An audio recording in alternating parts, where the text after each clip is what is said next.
మన ఆరాధ్య నాయకులు, ఆరాధ్య దైవం నందమూరి తారక రాముడి పుత్రిక మన ఆడపడుచు మన ఇంటికి వచ్చారు. వారికి స్వాగతం పలుకుతూ, అదేవిధంగా మన ఈ మెట్ట ప్రాంతంలో విశిష్ట సేవలు అందిస్తూ అందరికీ అంతర్వాడిగా ఉంటూ మనందరి వాడు మన మునుపుడు బాపి గారు, అదేవిధంగా జనసేన పార్టీ ఇన్ఛార్జ్ గారు సోమరాజు గారికి, అదేవిధంగా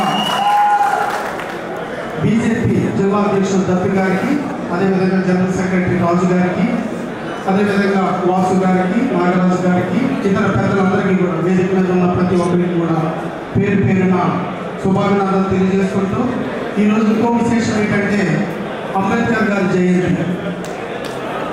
అట్టడుగు వర్గాల ఆరాధ్య దైవం ఆ జయంతి రోజున ఈ సమావేశం ఇక్కడ జరగడం అనేది, పైగా ఇది రిజర్వ్ కాన్ఫరెన్స్ ఇవ్వడం అనేది, ఇవన్నీ కలిసి వచ్చిన అంశంగా శుభసూచనగా భావిస్తూ అంబేద్కర్ గారికి ఘన నివాళులు అర్పిస్తూ,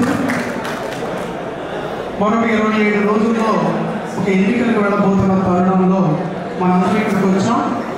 ఇది రెగ్యులర్ మీటింగ్లా కాకూడదు, మనకి దిశానిర్దేశం చేసేలా ఉండాలనే భావంతో మేడం గారు ఆలోచన కానీ మనం తీసుకెళ్లాల్సిన తీరు కానీ ఒక్కసారి మనం ఈ 27 రోజుల్లో ఎలా వెళ్ళాలి, ఒక ఏకైక పార్టీగా వెళుతున్న క్రమంలో కూడా అనేక ఇబ్బందులు సమస్యలు ఉంటున్న తరుణంలో 3 పార్టీల కలయిక, తెలుగుదేశం పార్టీ, బీజేపీ, జనసేన, ఈ 3 పార్టీల కలయికతో గోపాలపురం నియోజకవర్గం 248 బూతులు, 85 పంచాయతీలు, 2,42,000 ఓట్లు, వీటన్నిటిని కూడా ఏ రకంగా మనం వ్యూహాత్మకంగా వెళ్ళగలిగితే రాబో ఎన్నికల్లో ఒక గొప్ప ఫలితాలు సాధించగలుగుతాం.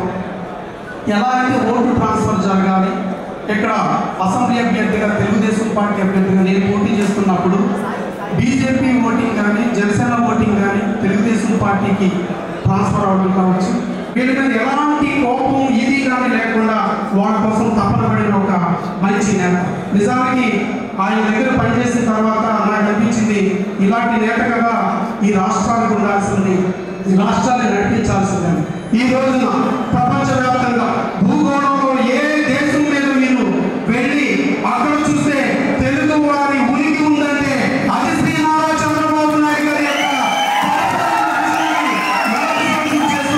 ఒక మన ఆరోగ్య దైవం నందమూరి తారక రాముడు ఈ తెలుగు వారి యొక్క ఆత్మగౌరవాన్ని ఇస్తే శ్రీ నారా చంద్రబాబు నాయుడు గారు తెలుగు వారి ఆత్మవిశ్వాసం ఇచ్చి ప్రపంచంలో ఎక్కడికెళ్ళిందో ఆ దేశంలో నువ్వే రాజువి, నువ్వే హీరోవి, నువ్వే ఎక్కడికి వెళ్ళమని చెప్పడమే కాకుండా కొన్ని దేశాల్లో ఆ దేశాల్లో ఉండే ఆ దేశ పౌరుల యొక్క జీడిపి కంటే కూడా తెలుగు వారి యొక్క జీడిపి అధికం.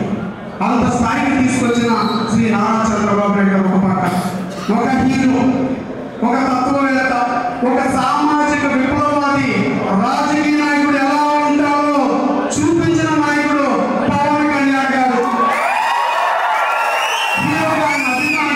ఆయన అభిమానిగా గర్వపడుతూనే ఈ రాష్ట్రం సంక్లిష్ట పరిస్థితుల్లో ఉన్నప్పుడు, క్లిష్ట పరిస్థితుల్లో ఉన్నప్పుడు పొత్తు అంటే అధికార పంపకం కాదు, సీట్ల పంపకం కాదు, పొత్తు అంటే అది బాధ్యత పంపకం. ఈ ఆంధ్ర ప్రజల్ని ఒక రాక్షసుడి నుంచి రక్షించాల్సిన బాధ్యత, ఆ బాధ్యతని పంచుకుంటామని చెప్పి తెలుగుదేశం పార్టీ, జనసేన, బీజేపీ కలయిక, ఈ కలయిక ఆధిపత్యం కోసము అధికారం కోసమో కాదు, ఆంధ్ర ప్రజల కోసం, ఆంధ్ర ప్రజల భవిష్యత్తు కోసం ఈ ముగ్గురి యొక్క కలయికతో.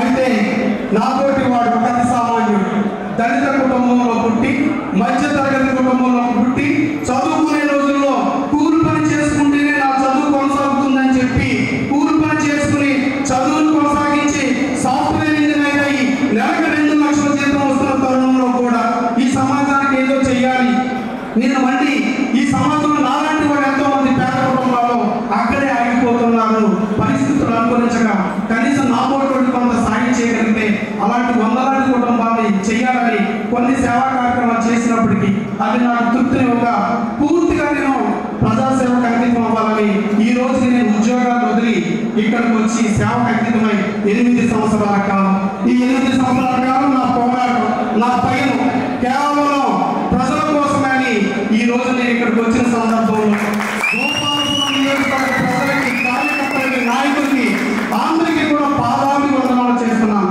ఎందుకంటే నేను రాజకీయాల్లోకి వచ్చినప్పుడు నాకు ఎక్కడ ఒక పూట ఒక మూల అనుమానం ఉండేది. ఒక సామాన్యుడు 70 కోట్లాది కోట్ల డబ్బులు, పెద్ద పెద్ద బ్యాక్గ్రౌండ్ లేవు, ఆదరిస్తాను ప్రజలను.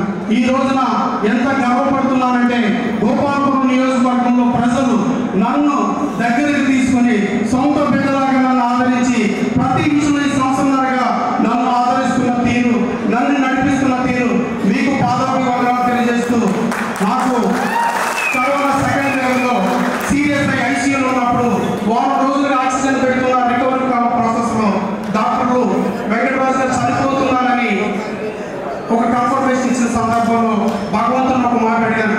భగవంతుడా, ఏదో చేయాలని ఆశయంతో సమాజంలోకి వచ్చాను, రాజకీయాల్లోకి వచ్చాను. భగవంతుడా, ఒక్క అవకాశం ఈ భగవంతుడా అని అడిగాను. భగవంతుడు నాకు అవకాశం ఇచ్చాడు.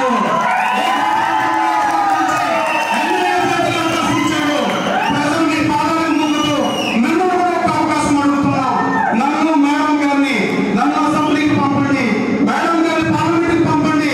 మేడం గారికి గొప్ప విద్యావేత్త, గొప్ప నాలెడ్జ్ ఉన్న మేడం, ఎంతో మందితో ఈ రోజు రాష్ట్రంలో బీజేపీని నడుపుతున్న తీరు కానీ, మోడీ గారి దగ్గర ఆవిడకున్న మంచి పేరు కానీ, భవిష్యత్తులో గోపాలపురం రూపురేఖలు మార్చడానికి ఖచ్చితంగా మేడం గారు మనకి వచ్చిన ఒక అదృష్టంగా భావిద్దాం. మా ఇద్దరికి ఒక అవకాశం ఇచ్చి చూడండి.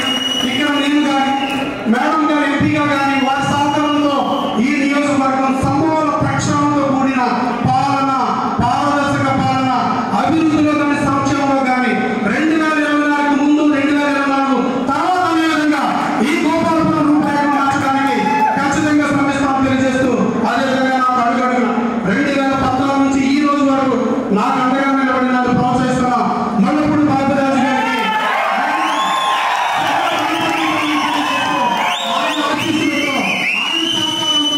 భవిష్యత్తులో ఈ గోపాలపురం నియోజకవర్గాన్ని సంపూర్ణమైన ఒక ప్రక్షాళనతో కూడిన పాలిస్తామని మీ అందరికీ పాదాలకు మొక్కుతూ మరొకసారి తెలియజేస్తూ, 3 పార్టీల కలయిక, చిన్న చిన్న ఇబ్బందులు ఉంటే కూర్చుని మాట్లాడుకుని ఏ రకంగా ముందుకెళ్ళాలి, ఈ 27 రోజుల యుద్ధం ఎలా చేయాలని తెలియజేస్తూ ఒక్క రిక్వెస్ట్.